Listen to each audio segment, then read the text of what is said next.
Graça e paz da parte do Eterno. Que bom estar com você mais uma vez para nós comentarmos a Escola Bíblica Dominical. Próximo domingo, vamos estar falando sobre motim em família. Mas antes de nós entrarmos no assunto, antes de nós entrarmos no tema, vamos fazer uma oração? Ore junto comigo. Senhor Jesus, Pai eterno, nós te louvamos, Senhor, por este momento, Deus de aprendizado. Senhor, ilumina, Senhor, a minha mente, o meu coração, para que possa levar, Senhor, uma palavra a trazer, Deus, a tua igreja para o bom caminho, a direcionar, Senhor, para o caminho correto, para aquilo que a tua palavra diz. Senhor, assim nós te agradecemos, louvando pela vida, Senhor, do professor, do aluno, do superintendente, do pastor da igreja. Assim nós oramos, abençoando-os em nome do Senhor Jesus. Amém? Lição de número 5, nós vamos estar no próximo domingo aí, Motim em Família, 30 de abril, a partir das 9 horas, todas as escolas no Brasil vão estar com esse tema. E nós vamos estar comentando aqui. Quero falar para vocês que sexta-feira, dia 28, nós vamos estar às 22 horas, ao vivo, online, comentando a Escola Bíblica Dominical. E aqui nós vamos trazer hoje um subsídio da Escola Bíblica. Eu gosto de pegar algumas coisas da lição, mas bem pouca, porque é um material para ajudar o professor da IBD, tá? Textuário diz: fazer todas as coisas sem murmurações, nem contenda. Filipenses capítulo 2, versículo 14, esse é o pedido de Paulo aos filipenses. Verdade prática, por que ele pede? Porque das murmurações derivam as contendas. Por isso devemos evitá-las em nossa família. Palavra-chave da lição é murmuração, não podia ser outra palavra, Essa é a palavra-chave da lição, murmuração. E o que vem a ser murmuração? Nós temos aqui, nos textos bíblicos, tanto grego quanto hebraico, o verbo murmurar quer dizer resmungar, sussurrar, num discurso semi-articulado ou simplesmente dizer no interior, tá? E Deus, ele sonda o nosso interior, Ele esquadrinha os nossos corações e sonda os rins. E qualquer hora nós falamos sobre sondar os rins, ou até mesmo nessa lição. Mas o que é? Vamos continuar. Em hebraico eu achei assim, essa palavra maravilhosa, dibar. Tá aí em hebraico, é um movimento furtivo, um sussurro, uma difamação, como um relatório maligno, como aquele que desliza furtivamente. Eu me lembro muito quando eu servi o exército. Então nós rastejávamos, A gente deitava na lama, ou não importa, onde a gente ia sorrateiramente tentando chegar até aquele grupamento, quem o sargento colocava como inimigo, e a gente às vezes tomava o local de surpresa, sem eles verem que nós chegamos furtivamente, como aquele que rasteja, tá? E olha que interessante, números 13 e 32, na minha versão, ela vai dizer assim, e puseram-se a difamar diante dos filhos de Israel a terra que havia observado. Mas tem uma tradução que ela diz assim, e trouxeram os filhos de Israel um relatório maligno. Olha, isso é a murmuração, hein? Isso é a murmuração que eles estavam fazendo lá sobre a terra que eles espiaram. Seria um relatório maligno, uma murmuração, por isso pereceram no deserto e não entraram, Ficaram pelo deserto. Tá? Vamos em frente com a nossa aula. O que é motim? Da murmuração em família vem motim, mas aqui estritamente, né, nós vamos tratar do motim em família. É um conflito que ocorre dentro da família, né? É caracterizado por uma quebra de harmonia e no amor entre os seus membros. Quer dizer, é uma confusão causada por uma murmuração, por uma difamação, por um relatório maligno. É pesado, mas é isso que acontece dentro das famílias. E o que provoca? Orgulho, egoísmo, falta de comunicação, falta de amor e respeito, influências internas, fofoca, né? Nós vamos ver isso aí mais para frente. Vamos em frente, né? Consequências do motim em família: destruição da unidade familiar, danos emocionais, danos psicológicos e danos financeiros também, porque é uma desarmonia total da família, né? Total mesmo da família, uma desarmonia total. Sai fora, é o trem fora dos trilhos, né? Como lidar com motim em família? Isso aí nós vamos dar a resposta no final da aula, tá? No final da aula nós vamos ter a resposta para essa pergunta. Bem, eu tenho aqui Provérbios capítulo 8, versículo 13. Se você não sabia o que é o temor do Senhor, ele consiste, algumas traduções dizem, ele é aborrecer o mal, rejeitar a soberba e a arrogância, o mau caminho e a boca perversa eu aborreço. Olha que interessante. Nós estamos falando de murmuração e Deus rejeita a boca perversa. Você já parou para imaginar, que Deus ele rejeita a boca que caminha para o mal? O temor do Senhor, uma das coisas que ele rejeita é a boca perversa. Vamos falar sobre essa boca perversa, palavras falsas, né? A NTLH ela traz por palavras falsas. E a NAA ela traz boca que fala coisas perversas. Então, nós vemos que Provérbios, ele tem alguns versículos, ó, desvia de ti a tortuosidade da boca e alonga de ti a perversidade dos lábios. Provérbios 6:2 ele diz, o homem de Belial, o homem vicioso, anda em perversidade de boca. Provérbios 10:11, a boca do justo é manancial de vida, mas a violência cobre a boca dos ímpios. Então nós estamos vendo aí como Salomão ele escreve nos prevenindo desse órgão, né, pequeno, chamado boca, com a ajuda da língua, né, que traz um estrago tremendo na família. Olha só, na multidão de palavras não faltam transgressões, mas o que modera os seus lábios, este é prudente, né? Seus lábios é prudente. 12:8, há algumas palavras, né? Há alguns cujas palavras são como ponta de espada, mas a língua do sábio é saúde. Até o tolo, quando se cala, será reputado, reconhecido, entendido por sábio. E o que cerra os seus lábios, ele é entendido. Você já imaginou numa roda onde todos falam, todo conversa sua opinião e você fica quietinho? Quando todo mundo sai, eles vão dizer, aquele camarada era sábio, aquele irmão é sábio. Ele não abriu a boca dele. E Mateus 15:11 diz que o que contamina o homem não é o que entra, mas é o que sai. E Jesus diz, raça de víbora, como pode vós dizer boas coisas sendo maus?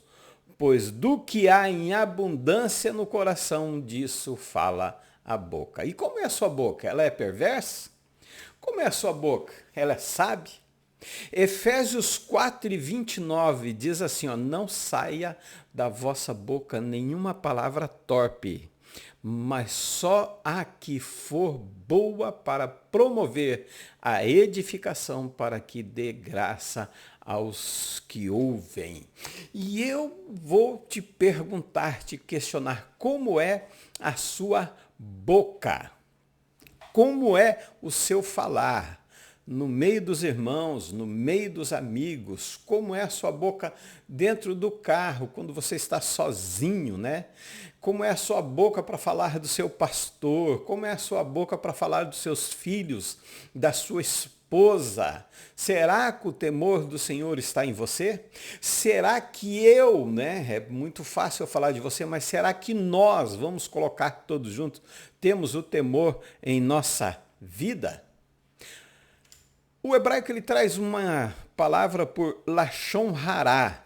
Lashon é língua, hará é maldita. Então, lashon hará para os judeus é a língua maldita.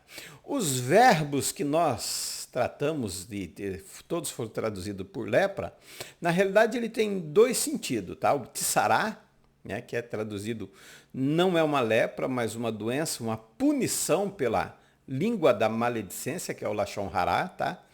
E foi o que aconteceu com a mão de Moisés e o que aconteceu com a Miriam quando ficou leprosa. E nós temos a doença, a lepra mesmo, que é a metsorá, tá? Então, ó, metsorá, leproso, é na verdade o motis sem ra. Motis shem ra. Alguém que é fonte, é a fonte de má, né? Eu esqueci do dele. É alguém que é a fonte de má reputação e que fala com desprezo do próximo.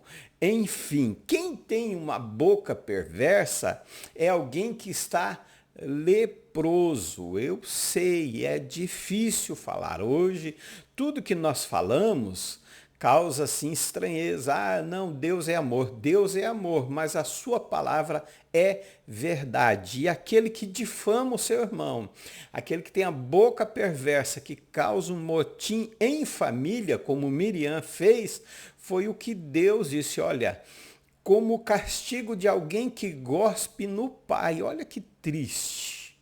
Olha como foi terrível o que o Miriam fez. Como alguém que gospe na cara do pai, assim seja ela punida, 7 dias isolada. Tá? Então, não tem outra direção. Os sábios, eles dizem que o que tem a boca perversa, tá?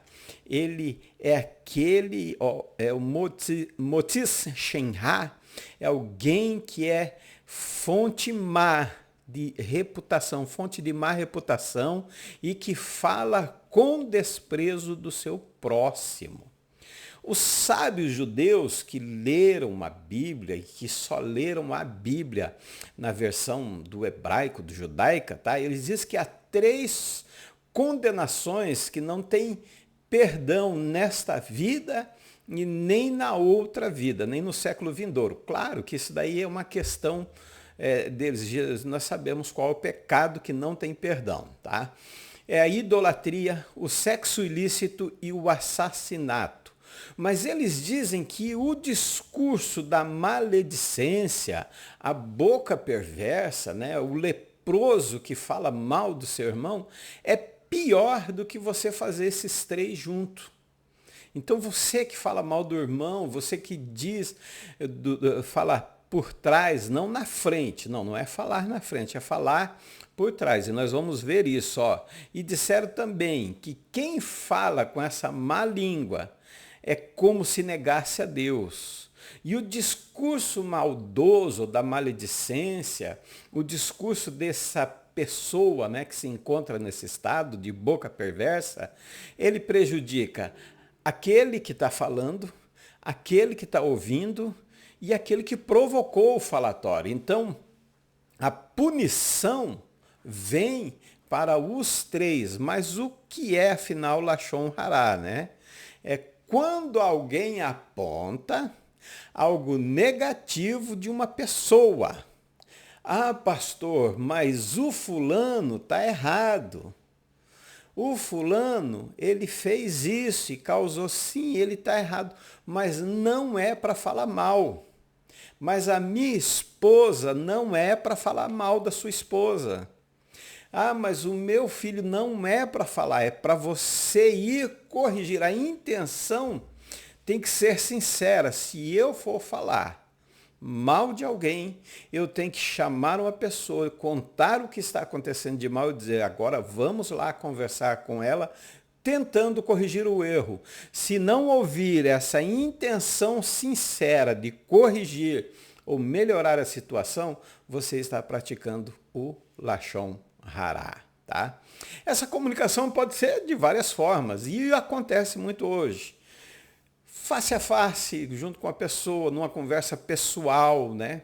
Pode ser através do telefone, ligar, pode ser através do WhatsApp, do e-mail e pode ser através do Facebook também, Instagram, enfim, nós temos essa mídia social, o WhatsApp, meu Deus, como há um falatório, porque eu posso dizer, escrever, eu tenho mais coragem de falar no WhatsApp do que quando eu estou perto. E quando nós estamos falando aqui de Lashon Hará, eu estou falando no meio da família, de parentes, de esposa, de marido, de filhos que falam mal de pais. Sim, filhos que causam um motim dentro da família falando mal dos seus pais. De pais que chegam a denegrir a imagem dos seus filhos falando dele. Tudo às vezes pelo WhatsApp, porque tem um amigo e conversa, tá? Também são enquadrados nessa língua da maledicência. Já falei desse motis shinha, que é divulgar um nome ruim, que é caluniar, difamar. E o rehilut, fofoca. E nós temos muito, não é dizer que aqui em Foz não tem, não, de forma nenhuma, em todo lugar, infelizmente. E isso pode acontecer dentro da igreja se nós não vigiarmos na nossa palavra. Né? Quem é o homem que quer ter prazer na vida? Quem? Quem é o homem? Então, pratique o Hofetz Haim, que quer ter longevidade para o bem. Quem quer ter uma vida de prazer, que se chama Hofetz Haim, refreia a língua do mal e os lábios de falarem dolosamente. Se você fizer isso, você vai ter uma vida de prazer e você vai ter uma longevidade. Mas, infelizmente, muitas pessoas não seguram a sua língua. Muitas pessoas não vigiam no falar, tá? Eu vou aqui falar assim, ser bem explícito, e não é uma questão só entre família, é uma questão familiar, sim, acontece entre a família, mas acontece entre ministérios, acontece entre empresas, acontece a língua. Eu li Mateus capítulo 5, versículo 48, né? Eu vou ler aqui para vocês na minha versão aqui, que é a King James. Mateus 5 e 48, ele diz assim, sede perfeitos como o vosso Pai Celestial é. Aí eu fiquei pensando, mas como ser perfeito? Você tem condições, capacidade? Comenta aí, escreve aí para mim se você tem condições, capacidade de ser perfeito. Eu acredito que não, né? Você vai dizer que não existe, porque perfeição só quando nós formos transformados. Assim, ó, sende vós perfeitos, como perfeito é o vosso Pai que está no céu. E eu pensei, mas como ser perfeito? Como ser, né? Porque é impossível? Não, não é impossível. Tiago, capítulo 3, versículo 2 diz, aquele que refreia, aquele que controla, aquele que domina, aquele que tem o domínio próprio da sua língua, esse tal é perfeito, tá? Ó, Levítico, não andarás com mexeriqueiro entre o teu povo, não atentarás contra a vida do teu próximo. Eu sou o Senhor. Desses versos, Jesus e os apóstolos concluem também, sabe, que a maledicência se assemelha ao quê? Ao assassinato. Quando você fala mal de alguém, você está matando essa pessoa. Quando você fala mal de alguém, você está assassinando. Olha aí. Quem proferir insulto, né, a seu irmão estará sujeito a julgamento do tribunal, e quem lhe chamar tolo estará sujeito ao inferno de fogo, nessa versão, né? Pois com o critério com que julgardes, sereis julgados, e com a mesma medida E com a medida com que tiverdes medido, vos medirão também. Com que medida você está usando para comigo? Qual a sua medida e com que medida eu estou usando para com você? Minha esposa, meu filho, minha filha, meu sogro, minha sogra, meus cunhados e cunhadas, sobrinhos, primos, minhas irmãs. Com que medida eu estou medindo, com que palavras eu estou medindo vocês? E eu vou estender, companheiros de ministério, com que palavra vocês estão me medindo? Com que palavra eu estou medindo vocês, companheiros de ministério? Igreja, pastor, lembre-se, da mesma forma, do mesmo critério, da mesma medida, do mesmo jeito, nós seremos medidos também. Porque dentro do coração do homem é que procede os maus desígnios, prostituição, furto, homicídios, adultérios, avareza, as malícias, o dolo e a lascívia. Porque dentro do coração do homem é que procede os maus desígnios, inveja, blasfêmia contra o ser humano, que é a murmuração, que é o sorrateiro falando, levando o mau relatório ou o relatório maligno, a soberba. Isso vem de dentro e contamina o homem. Tiago escreve, ele diz, de onde vêm as guerras? De onde vem? Ele fala, de onde vêm esses conflitos de vocês? Da onde vêm vem de dentro de vocês mesmo. E às vezes nós, mas é o inimigo, mas é isso, é aquilo. Não, essas guerras, esses conflitos, vem de dentro de vocês mesmo, deixa eu achar aqui de onde... vem de dentro de vocês mesmo.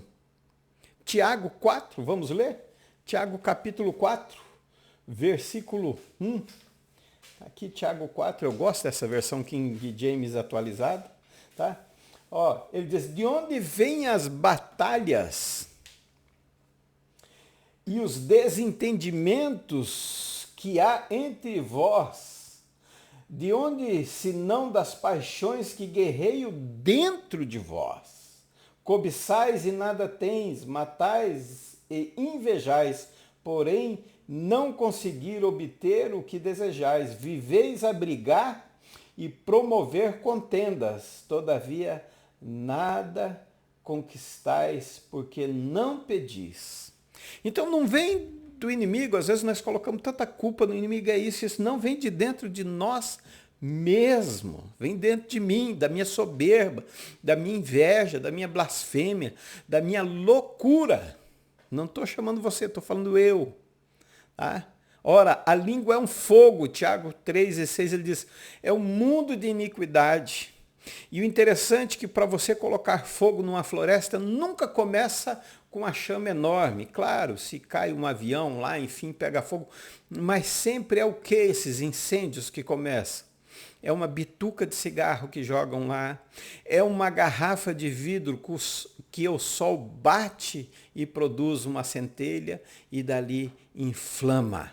E olhe bem, a língua está situada entre os membros do nosso corpo, contamina o corpo inteiro e não só põe em chamas toda a carreira da existência humana, como também ela é posta ela mesma em chamas pelo inferno. Lembrai-lhes que sujeitem os que governam, as autoridades, sejam obedientes, estejam prontos para toda boa obra, não difame a ninguém, nem sejam altercadores. Os advogados vão gostar dessa palavra aí, altercadores. Aprendi com um professor, estou repetindo para você, tá? Altercador é aquele que provoca a contenda num discurso. É aquele que provoca uma contenda na família, é aquele que provoca a difamação, tá? A língua, olha o que Tiago diz da língua.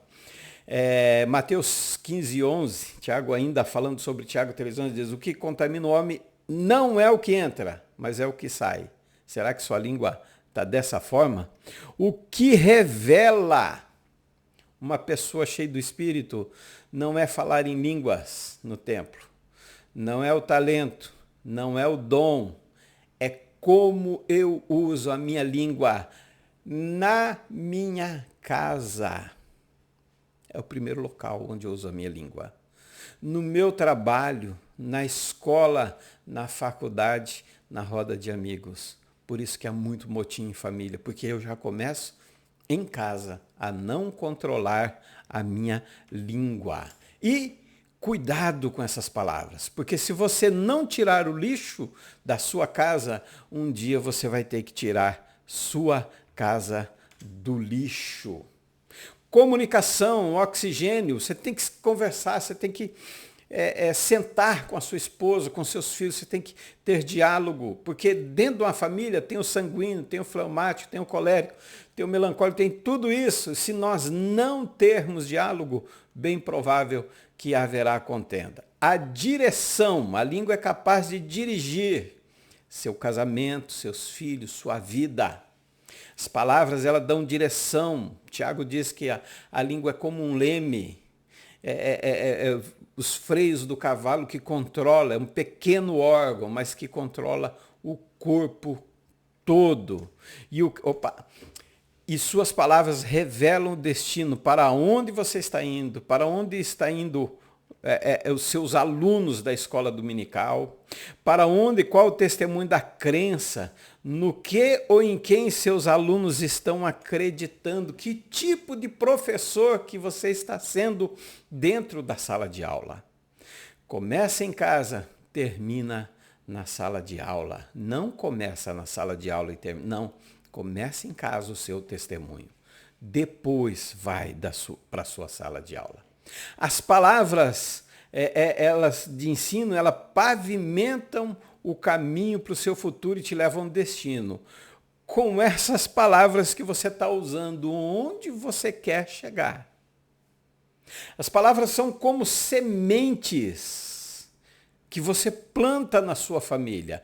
E da onde você está tirando essa semente? Do alforje de Deus ou do alforje de Satanás?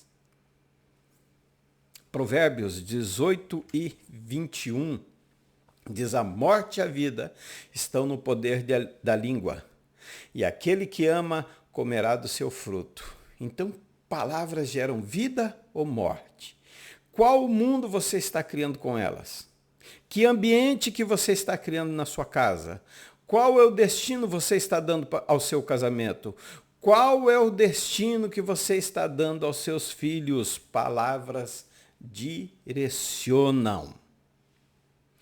A diferença entre o remédio e o veneno é a dose. Portanto, a sua língua pode ser um remédio para a família. Palavras suaves são como favo de mel, doce para a alma, saúde para os ossos. Uma boa palavra gera cura, uma língua doce gera cura. Mas, quando são usadas palavras amargas, para a alma, é veneno. Envenena seu corpo, seu casamento, seus filhos, sua família. O ponto de contato do diabo com o meu corpo começa pela língua. O diálogo, a comunhão entre ela, Eva, e a serpente. O que despreza a palavra perecerá, mas o que teme o mandamento será galardoado. Jeremias 9:8 diz: uma flecha mortífera é a língua. É uma flecha mortífera. Tá? E olha esse ditado árabe, esse provérbio árabe, né? O escorpião tem veneno na cauda, a cobra na boca e o homem na língua. Será que a minha língua ela é de palavras doces? Será que a minha língua ela é palavra para edificar o meu lar? Será que a minha língua é palavra para direcionar a vida dos meus filhos? Ou será que minha língua está igual a esse ditado? eu tenho veneno nela. Como está a sua língua? Como estão as suas palavras? É de bênção ou de murmuração? Lembre-se, pessoas valem mais do que coisas. Eu falei na aula passada, se eu não me engano, diz assim, eu falei assim, hoje nós amamos as coisas, usamos as pessoas e esquecemos de Deus. Cuide, porque suas palavras elas vão ferir, elas vão matar, elas vão incendiar, mas elas podem direcionar e curar a sua família também. E Paulo escreve, olha, ele diz, mas agora vos escrevo que não vos associei com alguém que, dizendo ser irmão, for impuro, avarento, idólatra, ou o quê? Fala aí para mim, meu irmão, fala, repete. Maldizente. Ele fala, nem coma com ele, mas daí você está sendo maldizente dentro da sua família, como que eles vão comer com você? O homem perverso espalha a contenda e o difamador separa os maiores amigos. Vamos cuidar da nossa língua. Vamos cuidar daquilo que nós falamos. Você quer morar no tabernáculo de Deus? Você quer habitar no tabernáculo de Deus? Então viva com integridade. Pratique a justiça. Fala com o coração, fala a verdade, mas fala de coração. Não difame com língua o seu irmão, a sua família, o seu próximo. Não faça mal ao próximo. Não lance injúria contra o seu vizinho. Aí nós vamos habitar no santo monte de Sião. É assim que nós devemos. Tá? Tiago compara a língua com a fonte e a árvore frutífera. Mata a sede e a fome. Não física, mas da alma. Não pode gerar da mesma fonte água doce ou amarga, porque o que mata a sede é a água doce, e a fruta que mata a fome é madura. Você está alimentando sua família com o quê? Sua família está sendo alimentada com que tipo de palavra? Como que você está alimentando a sua família? Quais são as palavras que você está dizendo para a sua família? Qual foi a última vez que você disse eu te amo para sua esposa? Qual foi a última vez que você disse eu te amo para os seus filhos? Para os seus parentes? Qual foi a última vez que você disse para eles como vocês são importantes para mim? Como a vida é melhor com vocês? Valorize pessoas, não coisas. Use as coisas. Ame as pessoas. Adore, glorifique e louve a Deus. Essa é a nossa missão. Esse é o nosso dever. Isso nós somos como cidadãos do céu. Como vencer? Como lidar com o motim em família? Buscar a Deus em oração. Falar a verdade com amor. Pedir perdão e perdoar. Estabelecer limites saudáveis. E, se precisar, buscar uma ajuda pastoral. Mas perdoe. Perdoe. Perdoe de coração. Não deixe isso tomar conta de você. Não deixe estragar a sua vida. Guarde a sua língua. Tiago, capítulo 3, versículo 2. Todos tropeçamos de muitas maneiras. A minha versão está assim. Afinal, todos tropeçamos de muitas maneiras. Se alguém não peca no falar, essa tal pessoa é perfeita, sendo igual capaz de dominar seu próprio corpo. Que maravilha! Feche seus olhos, eu quero orar por você neste momento. Querido e amado Deus, Pai eterno, mais uma vez, Senhor, oramos a Ti, Senhor. Mais uma vez estamos na Tua presença, Deus, para Te agradecer, para Te louvar, Senhor. Para dizer palavras de ânimo, de coragem, palavras doces. Para dizer o quanto o Senhor é maravilhoso na nossa vida, Senhor. para dizer o quanto eu amo meus filhos, a minha esposa, os meus parentes, o meu pai, a minha mãe, os meus irmãos, Senhor, para dizer, Deus, que eu quero ser, Pai, um ministro, não, Senhor, de uma mensagem maligna, Senhor, não de um relatório maligno, mas eu quero, Senhor, trazer palavras de conforto, de ânimo, de coragem, palavras doces que alimentam e que geram vida, Senhor. Por isso, assim, nós oramos, abençoando a cada família, a cada pai, a cada mãe, a cada filho, Senhor, nós somos gratos a Ti por cada um e abençoamos-os em nome do Senhor Jesus. Que Deus abençoe a sua vida, que Deus abençoe você até a próxima, até sexta-feira, às 22 horas, nós estaremos juntos, com certeza, comentando a lição. Fiquem todos na paz do Senhor.